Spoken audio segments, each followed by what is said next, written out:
Hoje nós vamos falar sobre fruto do Espírito, marcas de uma vida cristã autêntica. Nós entramos nesse assunto para falar do Espírito Santo e falar principalmente da obra do Espírito Santo em nós. Eu acho que esse é o principal objetivo. Falar do que o Espírito Santo pode fazer dentro de nós e como isso reflete nas nossas ações, como isso reflete na nossa vida, como isso reflete em marcas que as pessoas à nossa volta vão ver e, acima de tudo, para realizar o plano de Deus para a nossa vida e o plano de Deus para esse mundo aqui. Então, eu quero nesse momento que você abra o seu coração para que a gente possa refletir juntos. Eu trouxe alguns exemplos do Velho Testamento e nós vamos começar por lá, para que a gente possa ver a obra do Espírito que começa antes da fundação do mundo. Então, nós começamos há 2 semanas atrás com o Breno introduzindo o assunto, falando a respeito de quem é o Espírito Santo. O Espírito Santo é Deus. O Espírito Santo está desde a criação, existe e sempre existiu. Ele é eterno, ele é uma pessoa, ele sente, ele fala, ele guia, ele transforma a vida daqueles que querem. Então nós falamos quem é o Espírito Santo. E na semana passada o David, ele falou sobre o nosso relacionamento com ele. Como é que o Espírito Santo começa a se relacionar com ele. E hoje nós vamos começar a falar sobre a obra dele na nossa vida, o fruto, o que é esse relacionamento com o Espírito Santo vai gerando nas nossas vidas. E é muito interessante porque a gente olha o Velho Testamento e a gente vai aprender com algumas histórias e você vai ver como o Espírito Santo agiu em cada época, para que o plano do Deus Pai pudesse ser executado. Na vida de cada um ele foi agindo de uma maneira diferente, para que esse plano máximo de Deus pudesse ir acontecendo. E é interessante ver isso, porque quando a gente consegue ver isso no Velho Testamento, a gente vai conseguir ver isso nas nossas vidas. Porque é muito claro para nós a obra de Deus para os dias de hoje.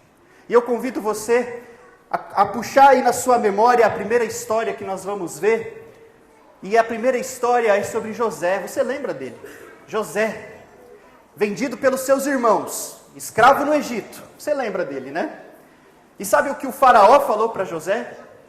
Então, quando o faraó tem um sonho e José interpreta aquele sonho e dá para ele a direção, e dá para ele o plano que ele deveria executar por causa da fome. Olha que interessante o texto de Gênesis 41, eu pus no slide para que possa ficar fácil. O texto de Gênesis 41, verso 38, olha só o que o faraó viu olhando para a vida de José. Por isso o faraó lhe perguntou: Será que vamos achar alguém como esse homem, em quem está o Espírito Divino? Porque mediante a vida de José, ao que ele viu ali, ele só podia reconhecer que ele era diferente. Ele só podia reconhecer que nele habitava o Espírito de Deus. E quando a gente volta um pouco na história de José, você vai ver que é exatamente isso que aconteceu. Ele foi vendido pelos seus irmãos. Mas quando ele chegou no Egito, começa a trabalhar na casa de Potifar, você pensa que ele podia ter virado uma pessoa revoltada? Você pensa que ele podia ter virado uma pessoa ali que reclama com Deus? Mas não é isso que o texto diz. A gente olha para a vida de José e tudo que ele tocava Deus abençoava, porque ele tinha o Espírito Divino dentro dele. E Deus abençoava ele e mediante as provações que apareciam, você acha que foi ele que resistiu à mulher de Potifar? Você acha que foi a carne de José que quando a mulher de Potifar chega até ele e diz assim: se deite comigo? Você acha que foi a carne de José que falou assim: não vou não. Não vou me deitar com você. Você acha que foi? É claro que não. Não foi. Foi o Espírito de Deus que estava sobre ele. Foi o Espírito de Deus que estava sobre ele, que ajudou ele a ter domínio próprio naquele momento. Quando ela chegou e disse: eu quero me deitar com você, o texto diz que ele fugiu dela. Ele fugiu. Porque se fosse na carne, se ele fosse responder àquela tentação na carne, ele ia pecar. Ele ia pecar. Assim como nós iríamos pecar também. Porque quando a carne é colocada em confronto e nós não temos o Espírito para nos guiar, ela vai reinar. Mas com José nós aprendemos que ele teve domínio próprio. E não foi isso que estava lá em Gálatas? Do fruto do Espírito, não está lá domínio próprio? José teve domínio próprio. Então veja como o Espírito já trabalhava na vida de José. Veja como o Espírito já estava atuante, porque ele permitiu, porque ele se abriu para Deus, porque ele queria um relacionamento com Deus. Era uma marca autêntica de que ele era filho de Deus. Um outro ponto, uma outra característica que nós aprendemos, um outro fruto do Espírito que está aqui na vida de José é a paciência. Porque mesmo fazendo tudo certo, onde ele vai parar? Na prisão. Ele para na prisão. E aí você pode talvez olhar o texto e dizer, agora sim ele vai reclamar, agora sim ele vai desistir da fé, agora sim ele vai praguejar Deus. Não, ele continua fiel, ele continua firme, paciência. E não está lá no fruto do Espírito, em Gálatas 5, que acabamos de ler? Paciência. Então veja como o Espírito já trabalhava dentro dele, e essas marcas apareceram, e as pessoas em volta dele viram isso. Aí quando ele está diante do faraó, da autoridade mais poderosa daquela época, o faraó teve que reconhecer. Será que vamos achar alguém como esse homem, em quem está o Espírito Divino? Não tem outra pessoa. Você vai executar o plano, né? Então, a obra do Espírito Santo na vida de José era muito clara. E qual era o plano de Deus para essa geração? Então, lembre sempre disso, a obra do Espírito está ligada sempre ao plano de Deus para aquela geração. Para aquela geração, Deus queria salvar eles da fome, porque ia vir uma fome muito grande, e Deus queria preservar a semente de Jacó. Deus queria preservar a vida deles, porque era de Jacó e da sua semente que viria a ser formada a nação de Israel. Então Deus queria usar a vida de José para preservar, para ajudar eles a passar por aquele problema, para que eles pudessem, para que Israel no futuro surgisse e assim o plano de Deus tivesse continuidade. Então olha só que interessante. Uma outra história um pouquinho mais para frente, nós já vemos depois a nação de Israel formada, e aí você vê, depois que Moisés deu a lei, né, Moisés recebeu de Deus a lei e passou essa lei para a nação de Israel, Deus vai pedir para que a nação construa um tabernáculo, que é a morada de Deus, porque Deus quer estar no meio. E Deus diz lá em Êxodo 31, verso 2 a 5, diz assim, olha que interessante esse texto. Eu escolhi a Bazalael, filho de Uri, filho de Ur, da tribo de Judá, e o enchi do Espírito de Deus, dando-lhe destreza, habilidade e plena capacidade artística, para desenhar e executar trabalhos em ouro, prata e bronze, para talhar e esculpir pedras, para entalhar madeira e executar todo tipo de obra artesanal. Então, nessa época, Deus trabalhou na vida de Bazalael, e ele foi cheio do Espírito de Deus. E sabe o que isso aconteceu? Ele tinha dons artísticos, habilidades artísticas. Então, isso era uma obra do Espírito Santo na vida dele. E por qual motivo? Para que com as mãos ele pudesse talhar, ele pudesse fazer aqueles objetos que vão fazer parte do templo do Senhor. Então o plano de Deus para essa época é, Deus queria estar no meio da nação de Israel. Deus queria estar com o seu povo, né? E como é que ele fez isso? Através do tabernáculo. Ele pede que a nação construa um tabernáculo, que significa morada de Deus, porque Deus quer estar no meio da nação. E ele vai capacitar homens cheios do Espírito, para poder talhar, para poder fazer obras. Imagine, olha só que legal, para a gente poder ver como o Espírito trabalha na vida das pessoas de maneira diferente, para que essas marcas sejam evidenciadas e a glória de Deus seja vista. Na próxima história, nós temos a história de Josué, na época da terra, que eles precisavam conquistar a terra prometida, e o texto lá, em Números 27, 18, diz, então o Senhor disse a Moisés, chame Josué, filho de Num, homem em quem está o Espírito, e impõe as mãos sobre ele. Então nessa época a nação de Israel estava passando ali uma transição, talvez de autoridade, de poder. Estava saindo Moisés, que cumpriu o seu papel, né, de sacerdote, de guia, de líder espiritual, e estava entrando agora Josué, porque Deus precisava de um general. Deus precisava de alguém para conduzir a nação de Israel, para conquistar a terra prometida, a segunda promessa. Deus precisava disso nesse momento. Esse era o plano de Deus para essa geração. E ele precisava de alguém que fizesse essa obra, que fizesse esse trabalho. E Deus escolheu Josué. E diz que esse homem estava o Espírito de Deus. Ele tinha o Espírito. E você lembra no texto que Josué tinha medo, Josué estava com medo. E você vai ver que na primeira cidade que ele vai conquistar de forma milagrosa, Jericó cai. O que era tudo isso? Isso era obra do Espírito. Então na vida de Josué nós podemos ver um espírito de liderança.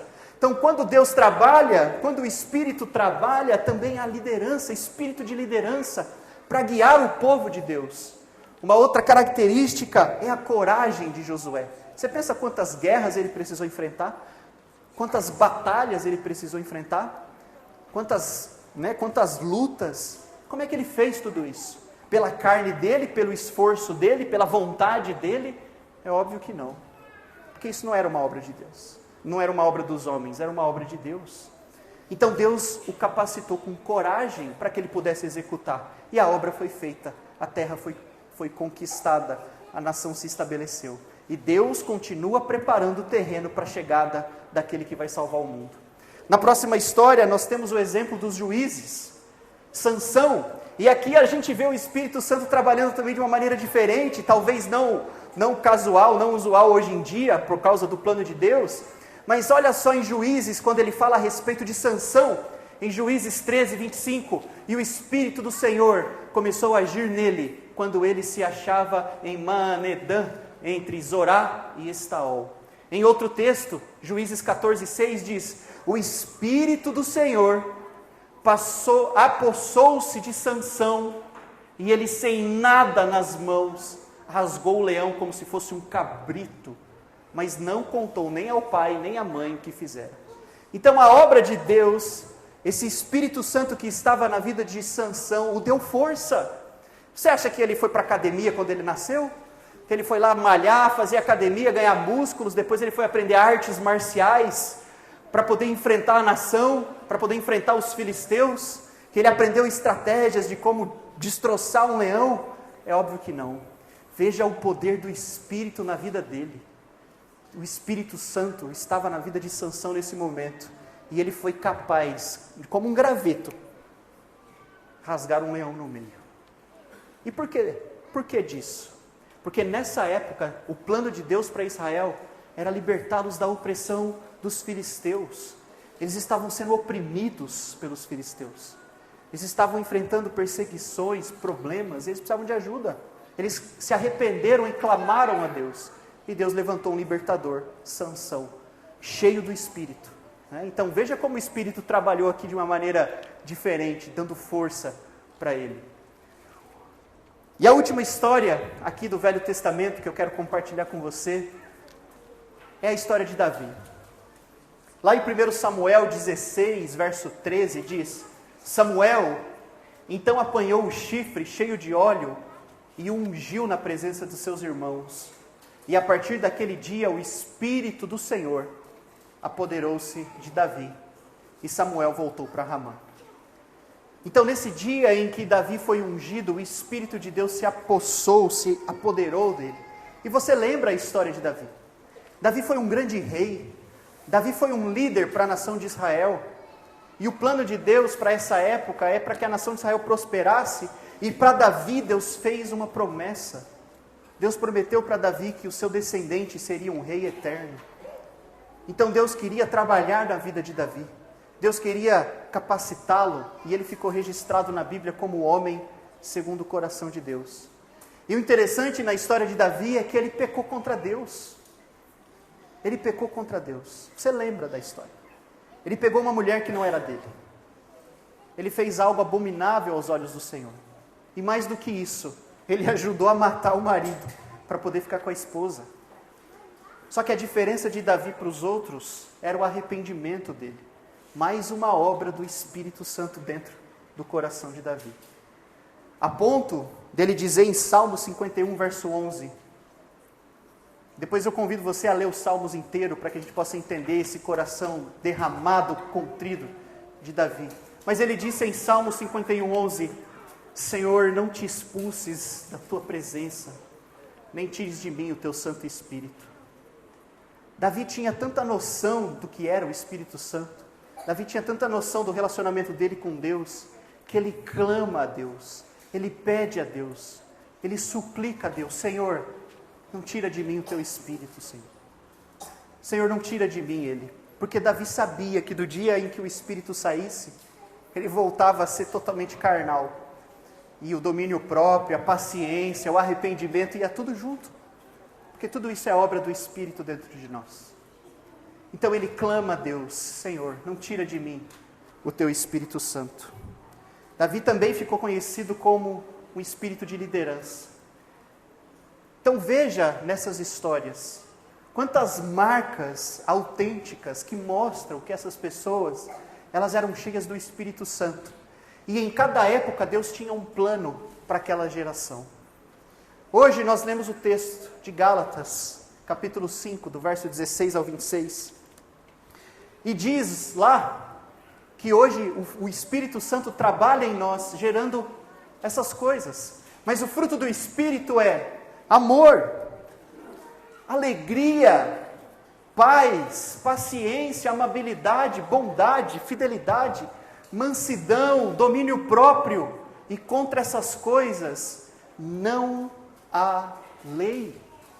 E é interessante porque o contexto de Gálatas é como se eles falassem assim: olha, tá bom, você foi salvo por Cristo, mas a obra do Espírito é a obediência à lei, é a obediência aos mandamentos, é como se eles estivessem ensinando isso. E Paulo está dizendo: não é. A prova de que o fruto está dentro de nós, de que o Espírito habita dentro de nós, são essas características.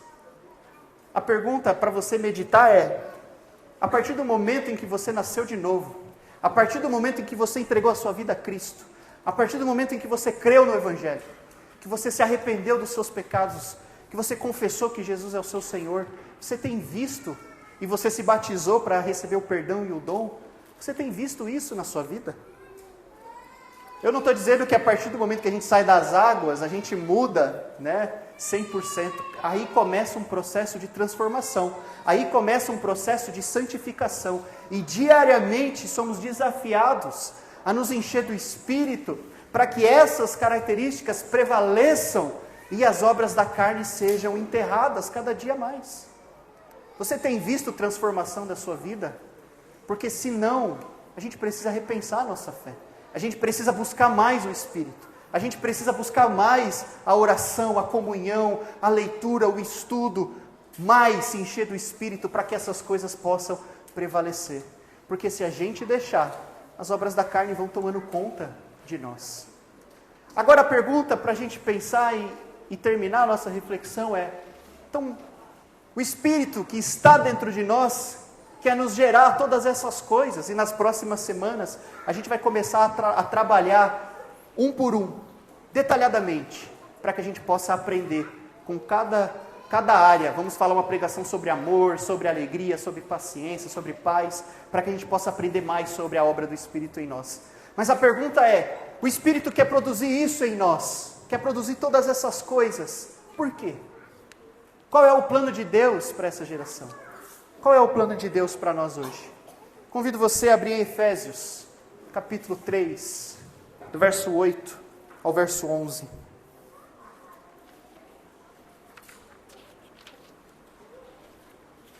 Eu sei que está no slide, mas eu quero que você abra, eu quero que você leia na sua Bíblia, eu quero que você risque. Diz assim no verso 8, Efésios 3, verso 8, a partir do 8.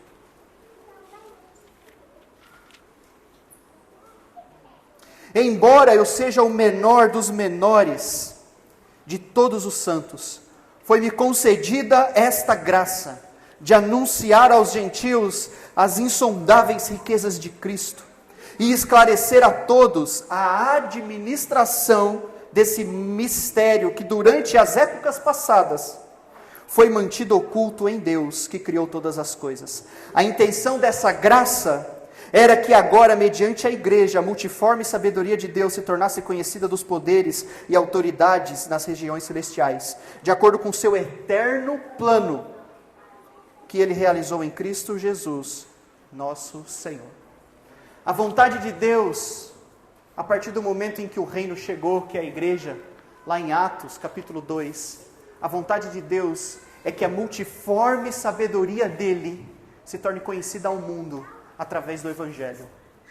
Deus quer que as pessoas conheçam o Evangelho.